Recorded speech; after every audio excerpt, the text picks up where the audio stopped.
என் মৌনমিনী ইনি।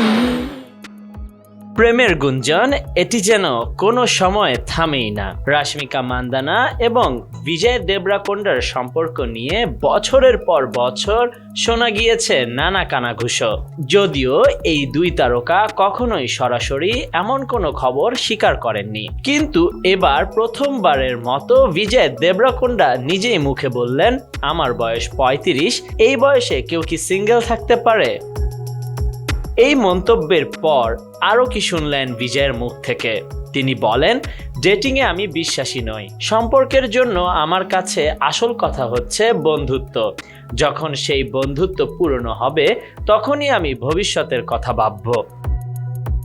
তবে যতটা না শুনলাম তার কথায়, তার থেকে বেশি কিছু বুঝে নিয়েছেন তার ভক্তরা। বিজয় তো নাম বলেননি, কিন্তু কথার মাঝেই সবাই বুঝে গেছেন রাশমিকা মান্দানার কথা। কেননা আজকের দিনে রাশমিকা হলেন বিজয়ের সবচেয়ে কাছের বন্ধু।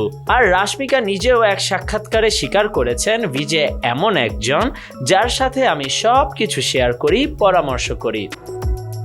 এখন যদিও বিজয় সিঙ্গেল না থাকার কথা বলেছেন, রাশমিকার এই প্রসঙ্গে কোনো মন্তব্য শোনা যায়নি। তবে একসাথে তাদের মিষ্টি বন্ধুত্ব কিংবা হয়তো তারও বেশি কিছু, এটা বলাই যায়, সময় বলবে। এদিকে রাশমিকা প্রস্তুতি নিচ্ছেন তার বহুল প্রতীক্ষিত সিনেমা পুষ্পা 2 এর জন্য। আগামী 5 ডিসেম্বর সিনেমাটি মুক্তি পেতে যাচ্ছে। আর সেই সিনেমায় রাশমিকার বিপরীতে অভিনয় করছেন আল্লু অর্জুন। Khandakar Ishtiaq, news now 24।